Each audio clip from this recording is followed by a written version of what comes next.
Christmas کے اندر ہے تو سب کے ناموں سے بہت بھی واقف ہے، سب کے حالات سے بہت بھی واقف ہے اور العالمین اپنے بندوں پہ رحم کرم فرماؤ اور سبھی کو ہر بار ساتھوں پر بیماری سے نجات عطا فرماؤ، پریشان کام کی پریشانی کو دور فرماؤ، جو قرض دار ہے ان کو موقعوں سے معافی عطا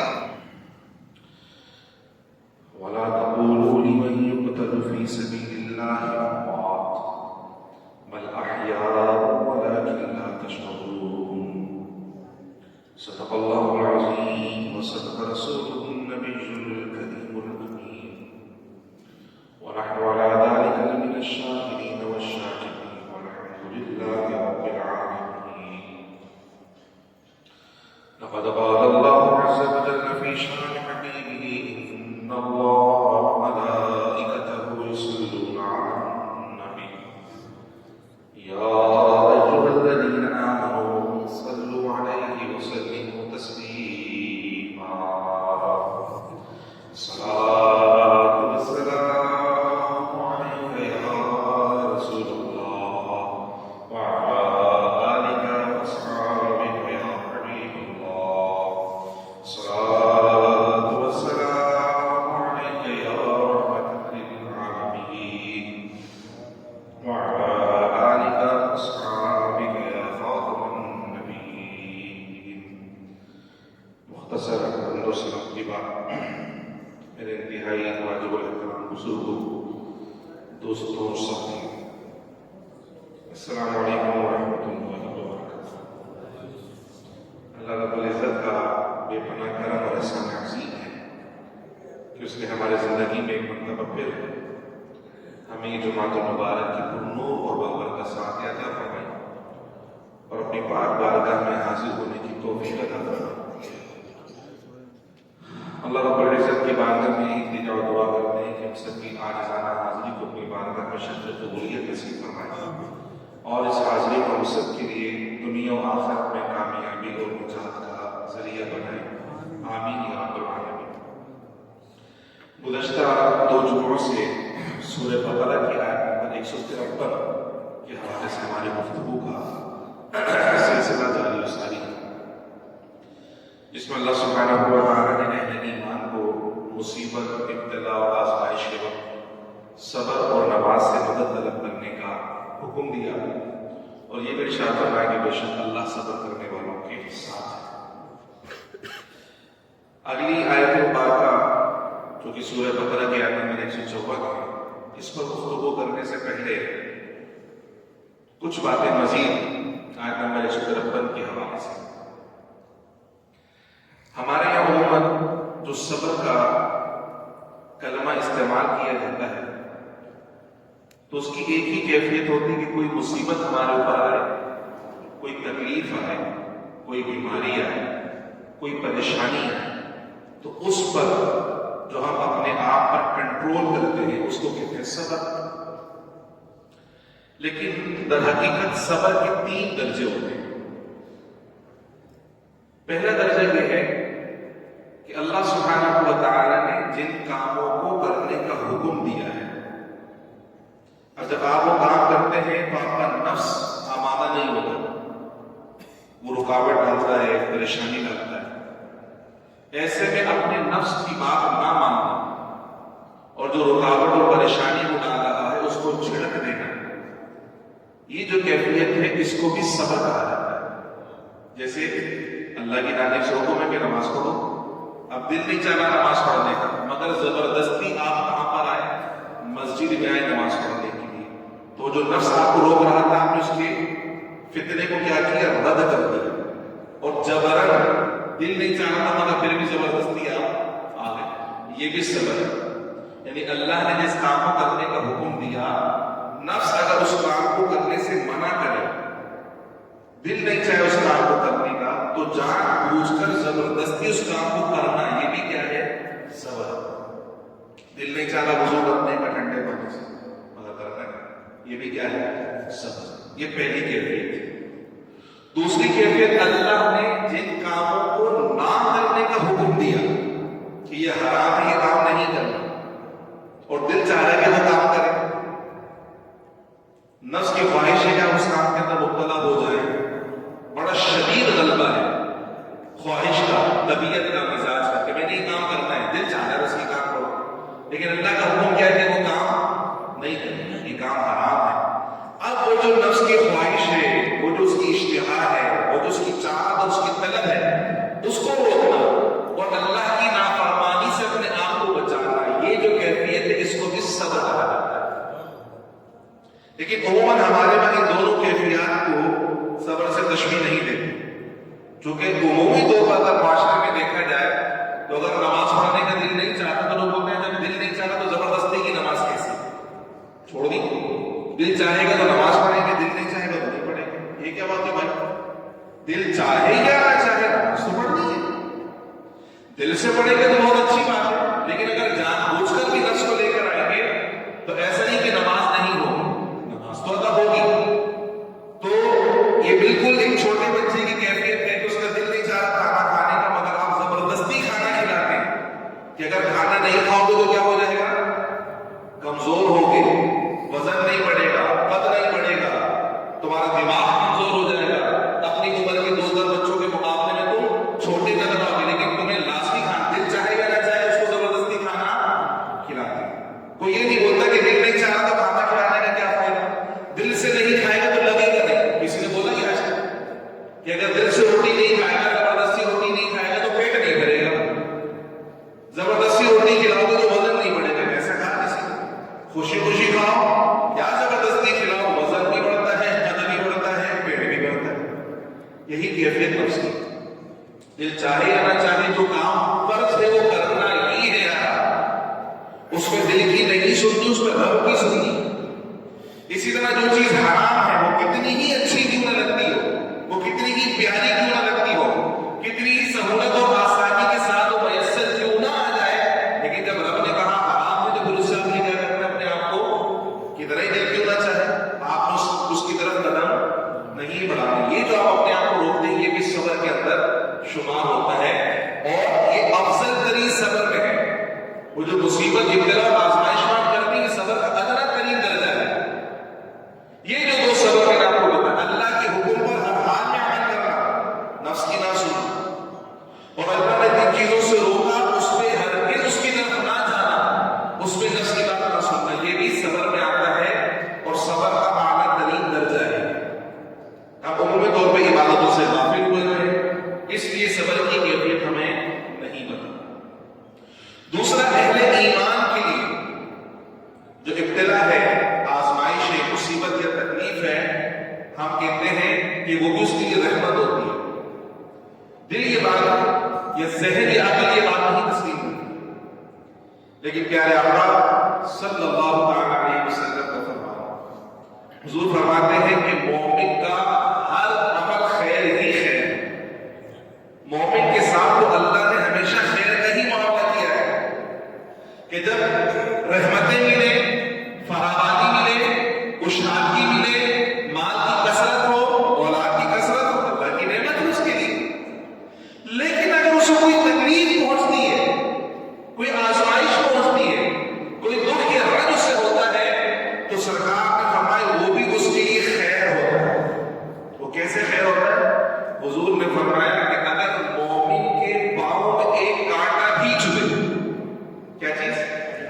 کتنا چھوٹا سا ہوتا ہے، کتنی معمولی سی تکلیف ہوتی ہے، لیکن سرکار فرماتے ہیں کہ اللہ کی بارگاہ میں مومن کی شان، یعنی جو رسول اللہ کا غلام ہے اس کی شان کیا ہے؟ سرکار فرماتے ہیں اگر مومن کے پاؤں میں ایک کانٹا بھی چبھتا ہے نا، اس پر جو تکلیف ہوتی ہے اللہ اس کے بدلے میں بھی اس کے گناہوں کو معاف فرما دیا جاتا ہے۔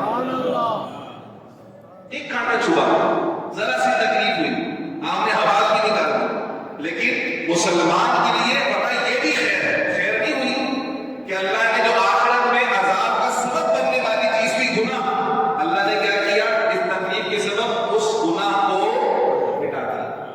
اسی طرح پیارے آقا صلی اللہ علیہ وسلم فرماتے ہیں کہ جب کوئی شخص بیمار ہوتا، بیماری کی کیفیت میں ہوتا، ہمارے وقت تو پھر فور مایوس ہو جاتے ہیں بیماری کی کیفیت میں، 1 ہفتے یا 10 دن بیمار پڑ جائے تو فوراً مایوسی والی باتیں شروع ہو جاتی ہیں اور رب کی بارگاہ میں شکایت شروع ہو جاتا ہے۔ سرکار فرماتے ہیں کہ اگر کوئی مسلمان بیمار ہوتا ہے تو اللہ سبحانہ و تعالیٰ کی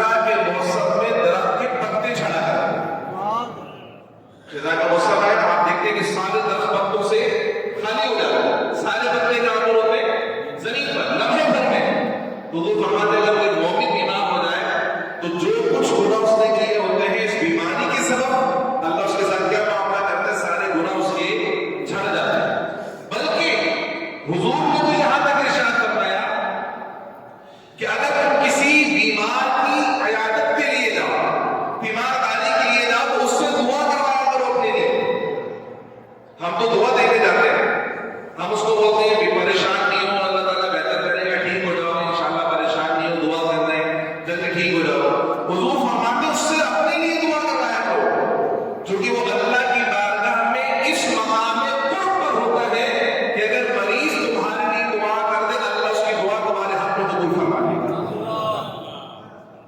ہم بیماری کو اپنے لیے مصیبت سمجھتے مگر سرکار کیا فرماتے ہیں کہ بیماری ایک طرف تو گناہوں سے خلاصی کا ذریعہ ہے اور دوسری طرف اللہ کی بارگاہ کا قرب حاصل کرنے کا ذریعہ ہے. تیسری بات جو اس زمن میں آپ سے عرض کرنی ہے خاص طور پہ ان لوگوں کے لیے جو اہل طریقت ہیں, کسی سلسلے سے وابستہ ہیں یا اوراد و وظائف کے اندر مشغول رہا کرتے ہیں, تو ہماری اجرت و صدی ہمیں اس بات پر مائل کرتی کہ ادھر میں نے وظیفہ ختم کیا نہیں ادھر میرا معاملہ فوراً پورا ہو جائے, ادھر میں نے چلا کھینچا نہیں ادھر میری مراد فوراً پوری ہو جائے. بہت سارے مریدین یہ کہتے تو سنائے دیتے یار ہم تو 10 سال سے مرید ہیں, ہماری طبیعت میں تو کوئی تبدیلی آ نہیں ہے, ہماری تو روحانیت بڑھ نہیں رہی ہے, ہمارا تو مقامات میں اضافہ ہو نہیں رہا ہے. اس کیفیت کے اندر ہوتا کیا ہے کہ وہ بہت جلد مایوس ہو جاتے ہیں اور پھر جو اہل اللہ کا طریقہ ہے, اللہ والوں کا طریقہ ہے, جو بزرگوں کے ساتھ وابستہ ہے اس کو چھوڑ دیتے ہیں اور واپس شیطانی راہ پر چلنے شروع ہو جاتے ہیں. تو یہ بھی ابتلا اور آزمائش ہے. اللہ سبحانہ و تعالیٰ آپ کی توجہ, آپ کی خواہش, آپ کی چاہت اور آپ کا شوق آزماتا ہے. کس کو کتنا شوق ہے میری بارگاہ کا قرب حاصل کرنے کا, اور اللہ کی بارگاہ کا قرب ایسے حاصل نہیں ہو جاتا, اس کے لیے اپنے آپ کو اہل ثابت کرنا پڑتا ہے. اور یہ مصیبتیں ابتلا اور آزمائش آتی ہی اس لیے ہے کہ آپ اپنے آپ کو اہل ثابت کر کر دکھائیں. سورہ عنکبوت میں اللہ سبحانہ و تعالی نے فرمایا الف لام میم احسب الناس ان يتركوا ان يقولوا آمنا وهم لا يفتنون ولقد فتنا الذين من قبلهم فليعلمن الله الذين صدقوا وليعلمن الكاذبين. اللہ رب العزت فرماتا ہے کہ لوگوں نے یہ گمان کر لیا ہے کہ انہوں نے کہا آمنا باللہ, ہم اللہ پر ایمان لے آئے, بس انہیں چھوڑ دیا جائے گا, انہیں آزمایا نہیں جائے گا, ان کا امتحان نہیں ہوگا, بابا ہو ہی نہیں سکتا. صرف اس بات پر کہ وہ ایمان لے کر آگے انہیں چھوڑ دیا جائے, نہیں ہوگا ایسا. ان سے پہلے جتنی قومیں گزری ہیں اللہ نے ان کو آزمایا ہے, ان کے امتحان لیے ہیں. کیوں؟ فَلَيَعْلَمَنَّ اللَّهُ الَّذِينَ صَدَقُوا وَلَيَعْلَمَنَّ الْكَاذِبِينَ, تاکہ اللہ یہ ظاہر فرما دے کہ کون اپنے دعوے ایمان میں سچا ہے اور کون مادی فائدہ حاصل کرنے کے لیے ہے. کون اپنے دعوے ایمان میں سچا ہے اور کون اپنے دعوے ایمان میں جھوٹا ہے. یہ کیسے پتا چلے گا؟ کہا جب تک آزمائش نہیں آئے گی اس وقت تک یہ بات پتا نہیں چلے گی. اس کو اگر میں ایک بنیادی مثال کے ذریعے سمجھاؤں, ایک ادھر توجہ رکھیں, ایک تحریک بنی, میں صرف مثال دے رہا ہوں, اگر اس مثال کی مشابہت کسی تنظیم کے ساتھ ہو تو وہ فرضی ہوگی, حقیقی نہیں ہوگی. میں صرف سمجھانے کے لیے آپ کو بتا. بہت سارے لوگ کسی نہ کسی تنظیم کے ساتھ وابستگی اختیار کر لیتے ہیں. کیوں کرتے ہیں؟ یار نوکری مل جائے گی, بھائی سیٹ ہو جائے گا, میں بھی سیٹ ہو جاؤں گا, پلاٹ مل جائے گا, فلانا کام ہو جائے گا, ٹھکانا کام ہو جائے گا. وابستگی کیوں ہے؟ مادی فائدے کے لیے. اب پتا چلا کہ اس تنظیم کے خلاف کریک ڈاؤن ہو گیا اور پکڑ دھکڑ شروع ہو گئی. اب جب پکڑ دھکڑ شروع ہوئی, لوگوں کو اٹھانا شروع کیا گیا, تو وہ صاحب جو وابستہ ہوئے تھے کچھ فائدہ حاصل کرنے کے لیے, ان کے ہاتھوں میں دو بول رہی کیا ہوا, میں تو اس لیے آیا تھا کہ دکان ملے گی, مکان ملے گی, نوکری ملے گی, یہاں تو اپنی جان کے لانے پڑے گا.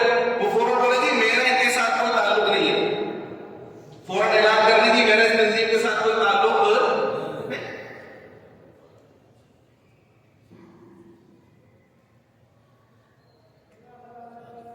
الحمدللہ, جزاک اللہ. اگر یہ امتحان نہ آتا تو کیسے پتا چلتا کہ سچا کارکن کون ہے اور مفاد پرست کارکن کون ہے؟ سب کیا سمجھتے یار یہ بھی نظریاتی ساتھی, وہ بھی نظریاتی آدمی, یہ بھی نظریاتی کارکن, یہ سب جو ہمارا نظریہ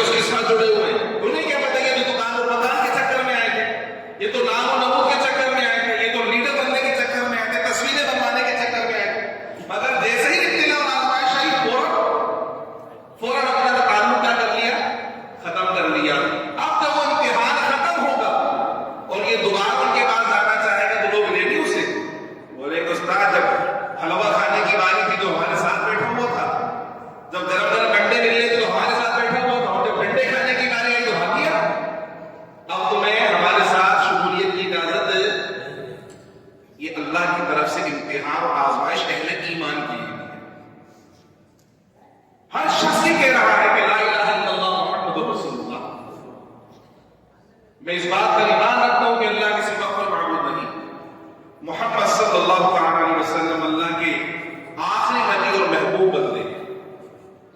اب یہ جو اللہ کو معبود ماننا ہے، یہ ہر کیفیت کے اندر ہے کہ میں جب کسی کو اپنا معبود مانتا ہوں تو وہی میرا خالق بھی ہے، وہی میرا الہ بھی ہے، وہی میرا رزاق بھی ہے، وہی قادر مطلق بھی ہے، اور جو کچھ میری ضروریات ہے وہی پوری کرنے والا ہے، وہی میرا پالنہار ہے، میرا جو کچھ ہے وہی ہے، بس اس کے علاوہ کوئی نہیں ہے۔ اس کے علاوہ جب یہ میں نے مان لیا کہ اس کے علاوہ کوئی نہیں ہے، میرا جو کچھ ہے میرا اللہ ہے۔ کون ہے؟ زور سے بولے، جو کچھ ہے میرا اللہ کے علاوہ میرا۔ اب آزمائش ہے، اور اس آزمائش نے بتایا کہ اللہ کو تو سب سے آخری میں آپ نے اللہ کی طرف توجہ سب سے آخری میں گئی ہے آپ کی۔ سب سے پہلے تو لوگوں کو ڈھونڈا ہے آپ نے، سب سے پہلے تو تعلقات کو ڈھونڈا ہے آپ نے۔ اللہ کی طرف توجہ اس وقت گئی ہے جب لوگوں سے مایوس ہو گئے ہو۔ اگر لوگوں سے کام بن جاتا تو اللہ کی طرف توجہ نہیں جاتی، جب لوگوں نے مایوس کیا تو پھر کس کی طرف توجہ گئی؟ حالانکہ ہونا یہ چاہیے تھا کہ سب سے پہلے توجہ کس کی طرف جاتی؟ اللہ کی طرف، سب سے پہلے توجہ اس کی طرف جاتی۔ اب یہ امتحان اس بات کے لیے کہ کون اپنے دعوے ایمان میں سچا ہے۔ جب پیسے کی برسات ہو رہی ہے تو اللہ کا فضل ہے، اللہ کا فضل ہے، اللہ کا فضل ہے، ھذا من فضل ربی، ھذا من فضل ربی۔ اور جیسے ہی آزمائش، اب وہ جو پیسے کی بارش میں رک گئی، جو جمع شدہ ذخیرہ تھا وہ بھی ختم ہو گیا، کاروبار بند ہو گیا، نیا آرڈر نہیں آ رہا، پروڈکشن نہیں ہو رہی، کسی بھی کیفیت کے اندر ایسا ہوا کہ جو پیسے کی ریت تھی وہ کیا ہو گئی؟ ختم۔ اللہ نے مجھ پہ ظلم کر دیا، معاذ اللہ، اللہ نے مجھ پہ ظلم کر دیا، معاذ اللہ۔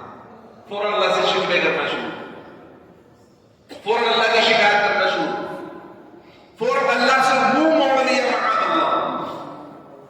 یہ آزمائش، یہ ہے امتحان، تاکہ ہمارے ایمان کو ظاہر کیا جا سکے ہمارے سامنے۔ اللہ کو تو پتا ہے کہ ہم کس کیفیت کے اندر ہے ایمان، مگر ہمیں پتا چلتا ہے کہ ہمارا ایمان کس درجے کا ہے، کہ جب نعمتیں ملیں، کتنا پیارا ہے میرا رب، کتنا فضل ہے میرے رب کا مجھ پر، اور جہاں اسی کی جانب سے پتا ہے ایمان والا ہونے کی حیثیت سے کہ اگر آزمائش ہے تو وہ بھی اللہ ہی کی طرف سے ہے، لیکن جیسی آزمائش ہے تو فوراً توجہ اللہ کی طرف سے، معاذ اللہ، ہٹ جائے اور اللہ کی شکایتیں کرنا شروع کر دے۔ اللہ کی شکایت کس سے کرو گے؟ کس سے کرو گے اللہ کی شکایت؟ سب اس کی مخلوق ہے، سب اس کی مملوک ہے، وہ سب کا مالک ہے۔ اللہ سبحانہ و تعالیٰ کی طرف ہر لمحے توجہ رہنی چاہیے۔ یہ آزمائش اور امتحان اس لیے آتی ہے کہ ہمارا تعلق ہمارے رب سے مزید مضبوط ہو جائے، مزید مضبوط ہو جائے۔ اس کو ایک مثال کے ذریعے سمجھانے کی کوشش کرتا ہوں تاکہ کلیئر ہو جائے، پھر ہم آگے کی طرف بڑھیں۔ بچہ اگر کوئی غلط کام کرے، یعنی اپنے اما ابا کی مرضی کے خلاف کام کرے، تو اما فوراً کیا بولتی ہے؟ تجھے اگلے وقت تک کھانا نہیں ملے گا، دیتی دھمکی۔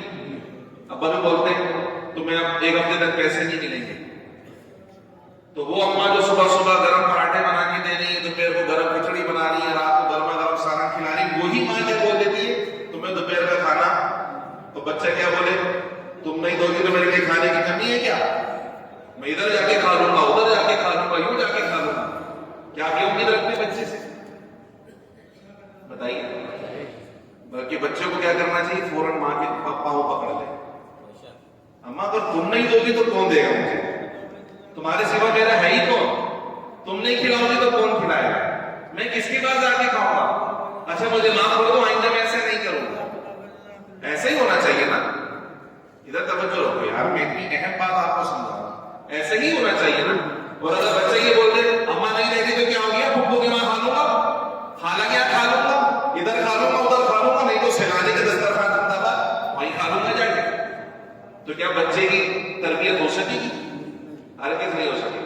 وہ ماں دھمکی ضرور دیتی ہے کہ نہیں تم نہیں کھانا، لیکن ایسا نہیں کہ کھانا نہیں دیتی، کھانا تو وہ دیتی ہے، صرف تربیت کے لیے، آزمائش کے لیے، کہ چونکہ یہ نافرمانی کی طرف جا رہا ہے تو اس کو پتہ چلے کہ میں نے اس کو جنم بھی دیا اور میں نے اس کو کھلا پلا کر بڑا کیا ہے، میں نے اس کو کھلا پلا کر بڑا کیا، تو آئندہ یہ میری نافرمانی نہ کرے۔ لیکن اگر بچہ دائیں بائیں ہو جائے اور اماں کو یہ بول دے کہ تم نہیں تو فلاں کھلا دے گا، ڈھنڈانا کھلا دے گا، اور دوسرے اس کو یہ شے دے دے، تیری اماں نہیں کھلائی گی تو ہم ہے نا ہمارے گھر کا دے گی ہم کھلا دیں گے، تو بچہ صحیح ہو سکے گا؟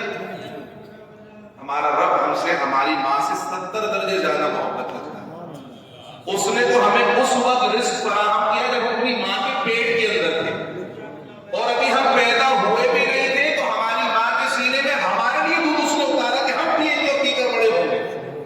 ہمارے آنے سے پہلے ہماری خوراک اللہ نے زمین میں اتار دی ہے، ہم بعد میں آئے، ہمارا رزق ہم سے پہلے دنیا کے اندر موجود ہے۔ پھر اگر اس رزق میں تنگی آ جائے، کمی آ جائے، تو توجہ کس کی طرف ہونی چاہیے؟ کہ اس کی طرف کھا لوں گا، اس کی طرف کھا لوں گا، وہ کھلا دے گا، یہ کھلا دے گا، یا رب کی طرف ہونی چاہیے؟ بولا اگر تو نہیں دے گا تو کون دے گا؟ تو نہیں دے گا تو کون دے گا؟ باقی سب دکان سے خرید کر پکا کر کھلاتے ہیں، مگر رب وہ ہے جو زمین سے اگاتا ہے، آسمان سے برساتا ہے۔ دکانوں پر ختم ہو گیا، کسی اور دکان سے خرید سکتے ہو، لیکن اگر زمین میں اگانا چھوڑ دیا اور آسمان میں برسانا چھوڑ دیا تو کہاں سے لے کر آؤ؟ کہاں سے لے کر آؤ؟ تو یہ تنگی، میں نے جو مثال دی اس کو سمجھیے گا، اگر رب کی طرف سے تنگی ہے تو یقیناً میری کوئی کوتاہی ہوگی اور مجھے سمجھایا جا رہا ہوگا کہ دیکھو آج تک تمہارے رب نے تمہیں کھلایا ہے، تم کہیں نافرمانی کر رہے ہو، تم کہیں کوتاہی کر رہے ہو، تم کہیں غفلت کر رہے ہو، اس لیے کیا کرو، واپس اپنے رب کی طرف آؤ، دور نہیں جاؤ بلکہ رب کی قریب آ جاؤ، اسے مناؤ، گڑ گڑاؤ اس کی بارگاہ میں اور اسے یہ بتاؤ، جیسے بچہ اپنی ماں کو کہتا ہے اماں اگر نہیں بھی کھلاؤ گی تو کہاں جاؤں گا، یہی وہ تو تمہارا بیٹا، میں نے کہاں جانا ہے؟ اپنے رب کی بارگاہ میں اسی ناز کے ساتھ میں شروع بولا جیسا کہ وہ تیرا ہی بندہ، جاؤں گا کہیں نہیں، ملے گا تو بھی تیری بارگاہ میں، نہ ملے گا تو بھی تجھے ہی سجدہ کروں گا، دے گا تو تیرا شکر ادا کروں گا، نہیں ملے گا تو بھی دعا تجھ ہی سے کروں گا، جاؤں گا کہیں نہیں، کسی اور کی طرف متوجہ نہیں ہوں گا، کسی اور کے سامنے ہاتھ نہیں پھیلاؤں گا، کسی اور کے سامنے شکایت نہیں کروں گا، میرا ہے ہی کون؟ تو ہی تو ہے، تجھ سے بھی مانگو تو کس سے مانگو؟ دے گا تیرا شکر ہے، نہیں دے گا بولا پھر بھی میں تیرا ہی بندہ، کوئی اور میرا خالق نہیں، کوئی اور میرا معبود، کوئی اور میرا رزاق نہیں ہے، جو کچھ ہے بولا وہی ہے۔ یہ امتحان، ابتلا اور آزمائش رب کے قریب کرنے کے لیے ہے، رب سے دور کرنے کے لیے، اس لیے بزرگ کے ہر وہ نعمت جو آپ کو آپ کے رب سے دور کر دے تو آپ کے لیے نعمت نہیں ہے بلکہ ہلاکت ہے، نعمت نہیں ہے بلکہ جو رب سے دور کر دے وہ نعمت نہیں ہے بلکہ، اور ہر وہ مصیبت، ابتلا اور آزمائش اور تنگی اور پریشانی جو آپ کو آپ کے رب سے قریب کر دے وہ پریشانی نہیں بلکہ وہ سب سے بڑی نعمت ہے کہ اس نے آپ کو آپ کے رب سے کیا کر دیا؟ دیکھو وہ تو قریب ہے، ہمیں قریب ہونا ہے، اس نے تو کبھی دور ہونے کا بات ہی نہیں کی ہے، ہمیشہ کیا کہا کہ میں اپنے بندوں کے ہم ہو جاتے دور، ہمیں قریب ہونا، اور قرب کے لیے صبر اور نماز، اس سے بڑھ کر کوئی وظیفہ نہیں، چونکہ جو یہ اختیار کرتے ہیں اللہ جو خود فرماتا ہے کہ ان اللہ مع الصابرین، بے شک میں صبر کرنے والوں کے ساتھ۔ اللہ کریم میرے اس مختصر سے کہے وہ اپنی بارگاہ میں شرف قبولیت عطا فرمائے، اور یہ جو سورہ بقرہ کی آیت نمبر 153 کی ضمن میں جو آج ہم نے گفتگو کی ہے، اللہ کرے کہ وہ ہمیں ہمارے ذہنوں میں راسخ ہو جائے، ہمارے دلوں میں راسخ ہو جائے، اور جو کچھ ہم نے سنا اللہ تعالیٰ اسے یاد رکھنے کی بھی توفیق دے، دوسروں تک پہنچانے کی توفیق دے، عمل کرنے کی توفیق دے، اور قرآن کے نور سے اللہ ہمارے سینوں کو منور فرمائے. وما علیہ الا البلاغ. ایک اعلان